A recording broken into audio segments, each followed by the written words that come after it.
Doctor साहब, क्या asthma से जान छूट सकती है और क्या इसका परमानेंट क्योर भी है? ब्रोंकियल एस्थमा, फेफड़ों का दमा, ये एक ऐसा मर्ज है जिसका मुस्तकिल इलाज नहीं, जिसे हम कहते हैं कि इसका क्योर नहीं है, वक्ती ट्रीटमेंट है, लेकिन परमानेंट क्योर हो जाए ऐसा कोई सिनेरियो नहीं है, क्योंकि बार बार अटैक्स होते रहते हैं, इसके एपिसोड्स होते हैं, उसके बाद उसकी ट्रीटमेंट ली जाती है। इसमें 3 किस्म की मेडिसिन इस्तेमाल होती है। एक तो ब्रोंकोडायलेटर्स हैं जो कि वक्ती तौर पर सांस की नालियों को खोल देते हैं। इसमें 2 किस्म के ब्रोंकोडायलेटर्स हैं, एक शॉर्ट एक्टिंग है जैसे वेंटोलिन, एक लॉन्ग एक्टिंग है जिनका 24 घंटे असर रहता है। दूसरी मेडिसिन इसमें इप्रोट्रोपियम है, वो भी सांस की नालियों को खोलती है, लेकिन उसका असर भी वक्ती है, जिसमें एक एटम, इसके अलावा और भी बहुत सारे नेबुलाइजर भी हैं, इसमें इनहेलर्स भी हैं। दूसरी ट्रीटमेंट इसमें है एंटी इन्फ्लेमेटरी, सांस की नालियों की सोजश को खत्म किया जाए। इसमें स्टीरॉइड इस्तेमाल होते हैं, टेबलेट्स हैं, इंजेक्शंस, नेबुलाइजर्स, इनहेलर्स हैं, लेकिन ये भी लंबे देर के लिए लेना पड़ते हैं, लेकिन इसके असरात भी अक्सर वक्ती होते हैं। और तीसरी ट्रीटमेंट है जो कि जिस्म में कुव्वत मुदाफ़त को बढ़ाने के लिए, इसमें 2 मेडिसिन हैं, मोंटिलोकास्ट और कीटोटाइफेन। ये कई माह के लिए इस्तेमाल करनी होती है, जिसकी वजह से जिस्म में कुव्वत मुदाफ़त बढ़ जाती है और इसके अटैक्स जो हैं वो कम हो जाते हैं, लेकिन ख़त्म नहीं होते। और कई ऐसे पेशेंट्स भी होते हैं जो कि इन सारी मेडिसिन लेने के बावजूद भी उनको बार बार अटैक हो रहे होते हैं, इनकी डोज को बढ़ाना पड़ता है। लोग परेशान होते हैं कि हमें ऐसा इसका हल मिल जाए कि हमारी इससे मुस्तकिल जान छूट जाए, लेकिन ऐसा पॉसिबल नहीं होता। चाहे वो अमेरिका में हो, चाहे यूरोप में हो, पाकिस्तान में है, एशिया में है, ट्रीटमेंट यही। ब्रोंकियल एस्थमा के पेशेंट जब मुझसे कंसल्ट करते हैं कि हम इससे परमानेंट रिलीफ चाहते हैं, तो मैं अपनी हर्ब ओरिएंटेड नेचुरल मेडिसिन देता हूँ, जिसके कुछ माह के इस्तेमाल से ना सिर्फ सांस की नालियों की तंगी तदरीज यानी आहिस्ता आहिस्ता खत्म होना शुरू हो जाती है, बल्कि उनकी सोजश भी खत्म हो जाती है, उनके एपिसोड्स और अटैक्स भी आहिस्ता आहिस्ता कम होना शुरू हो जाते हैं।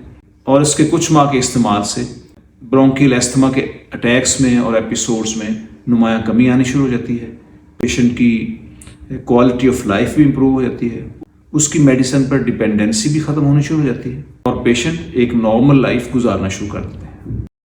डॉक्टर साहब, क्या अस्थमा से जान छूट सकती है और क्या इसका परमानेंट क्योर भी है?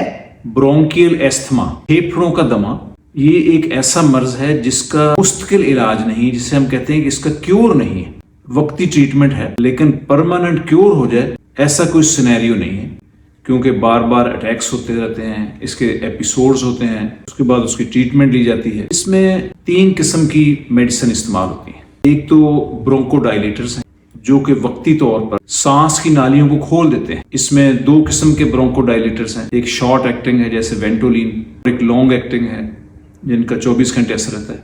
दूसरी मेडिसिन इसमें इप्रोट्रोपियम है, वो भी सांस की नालियों को खोलती है, लेकिन उसका असर भी वक्ती है, जिसमें एक एटम, इसके अलावा और भी बहुत सारे नेबुलाइजर भी हैं, इसमें इनहेलर्स भी हैं। दूसरी ट्रीटमेंट इसमें है एंटी इन्फ्लेमेटरी, सांस की नालियों की सोजश को खत्म किया जाए। इसमें स्टीरॉइड इस्तेमाल होते हैं, टेबलेट्स हैं, इंजेक्शंस, नेबुलाइजर्स, इनहेलर्स हैं, लेकिन ये भी लंबे देर के लिए लेना पड़ते हैं, लेकिन इसके असरात भी अक्सर वक्ती होते हैं। और तीसरी ट्रीटमेंट है जो कि जिस्म में कुव्वत मुदाफ़त को बढ़ाने के लिए, इसमें 2 मेडिसिन हैं, मोंटिलोकास्ट और कीटोटाइफेन।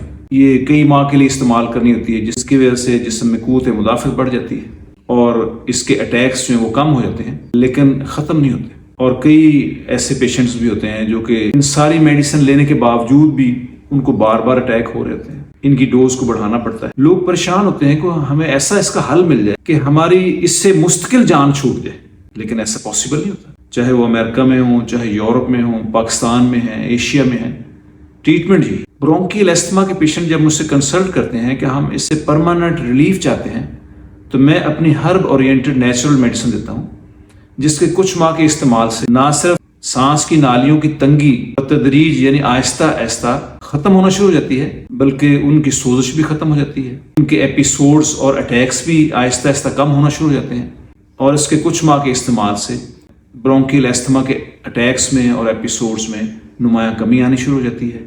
पेशेंट की क्वालिटी ऑफ लाइफ भी इम्प्रूव हो जाती है, उसकी मेडिसिन पर डिपेंडेंसी भी खत्म होनी शुरू हो जाती है और पेशेंट एक नॉर्मल लाइफ गुजारना शुरू कर देते हैं।